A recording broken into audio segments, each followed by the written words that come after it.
Headlines प्रायोजक राम बंधू पापड आटा आणि पापड मसाला। श्रीमती सुनेत्राताई अजीत दादा पवार की राष्ट्रीय अध्यक्ष करके यहाँ पर चयन हुआ है। सुनेत्रा पवार राष्ट्रवादीच्या नव्या राष्ट्रीय अध्यक्ष। कार्यकारिणीच्या बैठकीत एकमताने निवड, तर प्रफुल्ल पटेल हे पुन्हा राष्ट्रीय कार्यकारी अध्यक्ष, सुनील तटकरे पुन्हा प्रदेश अध्यक्ष।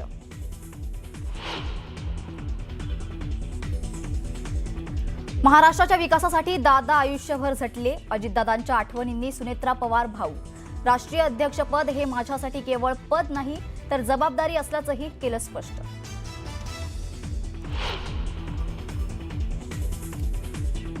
चौथ्या दिवशी शपथविधी व्हावा अशी सुनेत्रा पवारांची इच्छा नव्हती। त्यांच्या पक्षातील नेत्यांनी दबाव आणला।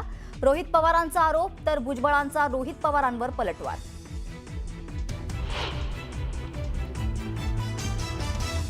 राष्ट्रवादीकडून पार्थ पवारांना राज्यसभेवर पाठवणार, राष्ट्रवादी कार्यकारिणीच्या बैठकीत प्रफुल्ल पटेलांची घोषणा।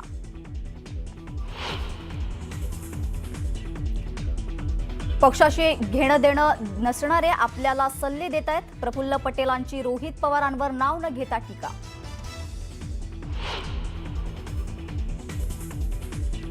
अजितदादांना अग्नी द्यायच्या आधी विलिनीकरणाची भाषा बोलत होता, ते काय होतं? FIR घेतला नाही म्हणून मुंबई आणि बारामतीत स्टंट केला, धनंजय मुंडेंचा रोहित पवारांवर हल्लाबोल।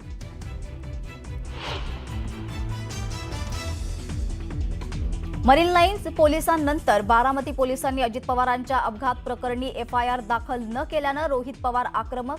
FIR दाखल होत नाही म्हणजे काहीतरी काळंबेरं आहे, रोहित पवारांची टीका।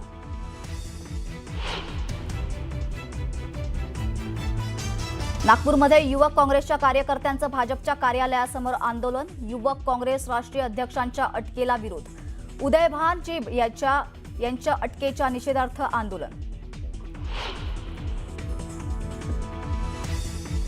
नाशिकमधील कुसुमाग्रज उद्यानात मोठी वृक्षतोड, कवितांचे शिलालेखही तोडले, प्रशासनाच्या कारभारावर नाशिककर नाराज। नॅशनल क्रश रश्मिका मंदाना आणि अभिनेता विजय देवराकोंडा अडकले लग्नबंधनात, उदयपूरमध्ये पार पडला शाही विवाह सोहळा, दोघांकडून सोशल मीडियावर लग्नाचे फोटो पोस्ट।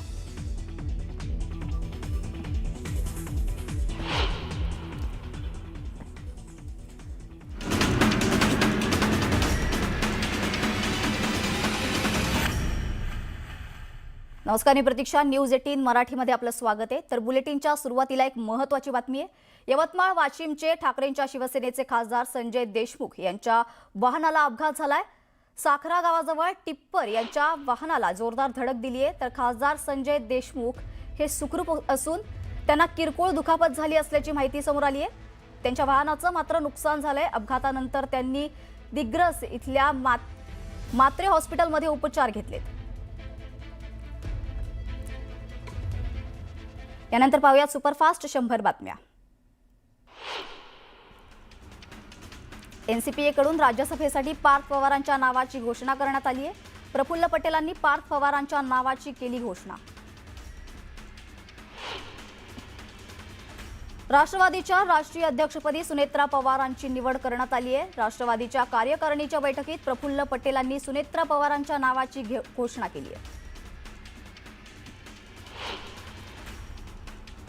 महाराष्ट्राच्या विकासासाठी दादा आयुष्यभर झटल्याचं म्हणत सुनेत्रा पवार भावूक झाल्यात। राष्ट्रीय अध्यक्षपद हे माझ्यासाठी केवळ पद नाही तर जबाबदारी असल्याचं त्या म्हणाल्यात।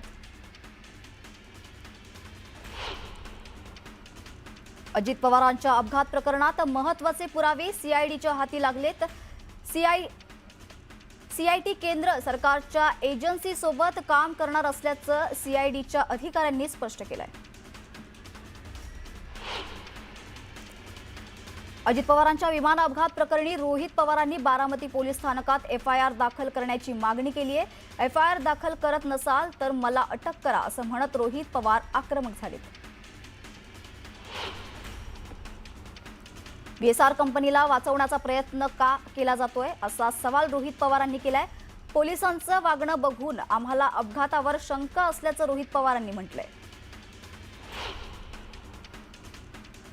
भाजपच्या काही नेत्यांचा आम्हाला विरोध असल्याचं रोहित पवारांनी म्हटलंय, तर शिवसेनेच्या नेत्यांकडून विरोध नसल्याचंही ते म्हणाले. अजितदादांच्या विमान अपघाताच्या तपासाच्या मुद्द्यावरून रोहित पवारांनी हे वक्तव्य केलंय. अजित पवारांच्या विमान अपघाताला सरकार हलक्यात घेत असल्याचं संजय राऊतांनी म्हटलंय, तर तुमचा आक्रोश खोटा होता का म्हणत संजय राऊतांनी सरकारवर हल्लाबोल केलाय. VSR कंपनीचे विमान न वापरण्याचा निर्णय शिवसेना नेते आणि आमदारांनी घेतलाय, तर आमदारांचा निर्णय एकनाथ शिंदेंकडून मान्य करण्यात आलाय. अजित पवारांचा घातपात नसून अपघातच असल्याचं रामदास आठवलेंनी म्हटलंय, तर या प्रकरणाची CBI चौकशी करण्यात यावी अशीही मागणी त्यांनी केली आहे. 75,000 हिंदूंची कत्तल करणाऱ्या टिपू सुलतानला शिवरायांनी इतके मोठे म्हणायला आमचा आक्षेप असल्याचं मुख्यमंत्री फडणवीसांनी म्हटलंय, तर खरा इतिहास काँग्रेसच्या काळात शिकवलाच नसल्याचं म्हणत मुख्यमंत्र्यांनी विरोधकांचा जोरदार समाचार घेतलाय. महाराष्ट्राची अर्थव्यवस्था ही देशातील सर्वात मोठी अर्थव्यवस्था असल्याचं मुख्यमंत्र्यांनी म्हटलंय, तर थेट परकीय गुंतवणुकीत महाराष्ट्र क्रमांक 1 वर असल्याची माहिती मुख्यमंत्र्यांनी विधानसभेत दिली आहे. धाराशिवचे जिल्हाधिकारी कीर्ती किरण पुजारांच्या खुर्चीवर जप्तीची कारवाई करण्यात आली आहे. संपादित केलेल्या 11 एकर जमिनीचा मोबदला न मिळाल्यानं ही कारवाई करण्यात आली आहे. जिल्हाधिकाऱ्यांची खुर्ची, टेबल, AC जप्त करण्याचे आदेश कोर्टाने दिलेत. चंद्रपूर जिल्ह्यातील 3 काँग्रेस नेत्यांनी भाजपात प्रवेश केलाय. भाजप प्रदेशाध्यक्ष रवींद्र चव्हाणांच्या उपस्थितीत पक्षप्रवेश संपन्न झाला, तर अविनाश वारजूरकर, सतीश वारजूरकर आणि साईश वारजूरकरांनी भाजपात प्रवेश केलाय. अहिल्यानगर महानगरपालिका इथे स्वीकृत नगरसेवकांच्या नियुक्तीबाबत महत्त्वाचा निर्णय जाहीर करण्यात आलाय. विविध पक्षांकडून सुचवण्यात आलेल्या नावांना मंजुरी देण्यात आली असून काही ठिकाणी कागदपत्रांच्या त्रुटींमुळे अडथळेही निर्माण होत आहेत. रायगड जिल्हा परिषद अध्यक्ष पदाच्या निवडणुकीचा कार्यक्रम जाहीर करण्यात आलाय. 12 मार्चला अध्यक्ष आणि उपाध्यक्ष पदासाठी निवडणूक प्रक्रिया पार पडणार आहे. दरम्यान अध्यक्ष कोण होणार हे पाहणं महत्त्वाचं असणार आहे. मुंबई महापालिकेच्या अर्थसंकल्पात बेस्ट उपक्रमासाठी 1,000 कोटी रुपयांची तरतूद करण्यात आली आहे. ही तरतूद अपुरी असल्याचं बेस्ट कामगार सेनेनं म्हटलंय, तर बेस्टसाठी 3,000 कोटींची तरतूद करण्यात आली आहे. तशी मागणी बेस्ट कामगार सेनेनं केली आहे. कांद्याला कवडी मोल बाजारभाव मिळत असल्यानं कांदा उत्पादक शेतकरी मोठ्या संकटात सापडलाय. सध्या कांद्याला किलोला 8 ते 12 रुपये पर्यंतचा बाजार मिळत असल्यानं केलेला खर्च ही निघत नसल्यानं कांदा उत्पादक शेतकऱ्यांना अक्षरशः अश्रू अनावर झाले.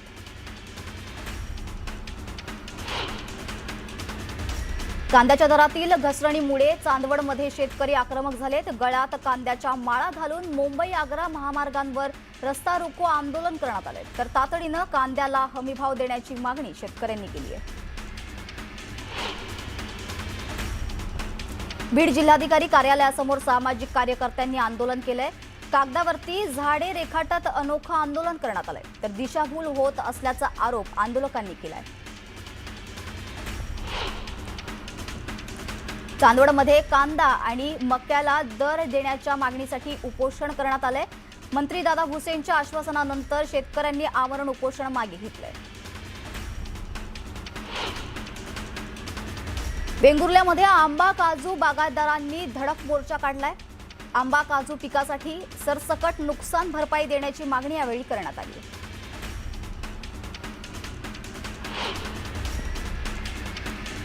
जळगावच्या धरण गावात भाजप आणि काँग्रेसमध्ये जुंपली आहे. राहुल गांधींविरोधातील भाजपच्या आंदोलनाला आंदोलनानं प्रत्युत्तर दिले. यावेळी काँग्रेसच्या पदाधिकाऱ्यांनी हरदीप पुरी आणि प्रदीप कुरुळकर यांच्या प्रतिमेचं दहन केलंय. ऑल इंडिया रिन्युएबल एनर्जी असोसिएशनच्या वतीने महावितरण कार्यालयावर मोर्चा काढण्यात आला होता. यावेळी सोलर बाबतच्या निर्णयाचा निषेध करण्यात आलाय, तर तातडीने निर्णय मागे घेण्याची मागणी करण्यात आली. रत्नागिरीच्या डवली गावातील जानाई देवीची पारंपरिक पालखी दापोलीत दाखल झाली आहे। यावेळी भाविकांनी दर्शनासाठी मोठी गर्दी केली होती। ढोल ताशांच्या गजरात आणि भक्तिमय वातावरणात हा सोहळा पार पडलाय। जळगावच्या रावेरमध्ये शिक्षण विभागाचा अजब कारभार समोर आलाय।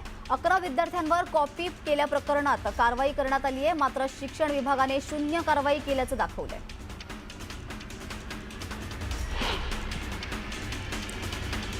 रामदास तांड्यावरची तात्पुरती शाळा 9 वर्षापासून बंद असल्याचं समोर आलंय। मागणी करूनही शिक्षण विभागाचे दुर्लक्ष केल्याचा आरोप करण्यात आलाय। तर त्यामुळे आता विद्यार्थ्यांचे शैक्षणिक भवितव्य संकटात आलंय। तातडीने जिल्हा परिषदेची शाळा सुरू करण्याची मागणी यावेळी करण्यात आली आहे। बीडमध्ये चुकीच्या संचाची प्रश्नपत्रिका वाटप केल्यानं पोलीस पाटील परीक्षेत गोंधळ झालाय।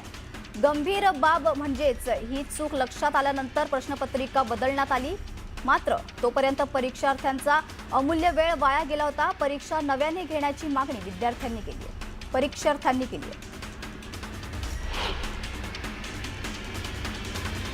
मावळातील तळेगाव पोतदार इंग्लिश मीडियम शाळेचा समावेश अल्पसंख्याकांमध्ये झालाय। त्यामुळे ही शाळा शिक्षण हक्क कायदा अर्थात राईट टू एज्युकेशन मधून वगळण्यात आली आहे। त्यामुळे या भागातील असंख्य विद्यार्थी आणि पालकांमध्ये नाराजीचा सूर पाहायला मिळतोय। जळगावच्या तापमानात वाढ झाली आहे। जळगावचा पारा हा 35.8 अंशावर पोहोचलाय, तर यामुळे नागरिकांना उकाड्याचा सामना करावा लागतोय। वर्ध्याच्या सिंदी रेल्वेत अतिक्रमणावर कारवाई करण्यात आली आहे। वनजमिनीवर अतिक्रमण केल्यानं ही कारवाई करण्यात आली असून वन विभागाने तब्बल 82 घरांवर कारवाई केली आहे।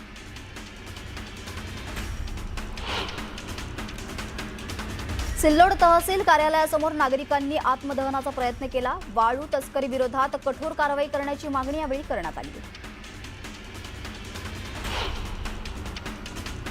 12 ज्योतिर्लिंगांपैकी एक असलेल्या श्री क्षेत्र भीमाशंकर ज्योतिर्लिंग मंदिराचा ऐतिहासिक सभामंडप गिनीज वर्ल्ड रेकॉर्डमध्ये नोंदवला जाणार आहे। 2.5 चौरस फुटांचं हे दगडी बांधकाम देशात पहिल्यांदाच पुरातत्व विभागामार्फत होते। तर पारंपरिक तंत्रातून पूर्ण होणारा हा सांस्कृतिक आणि स्थापत्यदृष्ट्या महत्त्वाचा प्रकल्प जागतिक स्तरावर आदर्श ठरणार आहे। जळगावमधील विभागीय क्रीडा संकुलाच्या कामाला सुरुवात झाली आहे। या कामामुळे शेतकऱ्याच्या शेत जमिनीतून अवजड वाहतूक होत असल्याने शेत पिकांचं नुकसान होत असल्याचा आरोप शेतकऱ्यांनी केला, तर शेतकऱ्यांना योग्य मदत देण्याची मागणी शेतकऱ्यांनी केली आहे। हिंगोलीच्या पुसे गावात 2 दिवसात 2 अल्पवयीन मुलाचा मृत्यू झालाय। दरम्यान या दोन्ही मुलांना ताप आला होता अशी माहिती आरोग्य प्रशासनाने दिली आहे। आरोग्य पथक गावात दाखल झालंय।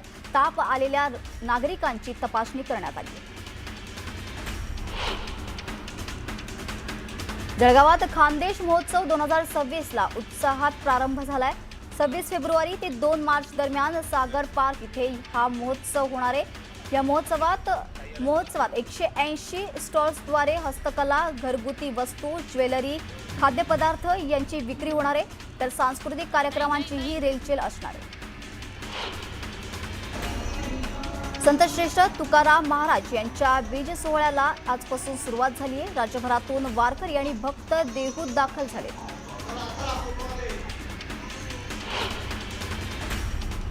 नागपुरात मोकाट वळूने महिलेवर हल्ला केलाय। गंभीर जखमी झालेल्या महिलेची मृत्यूशी झुंज सुरू आहे। वळूने केलेल्या हल्ल्याचा थरकाप उडवणारा व्हिडिओ समोर आलाय।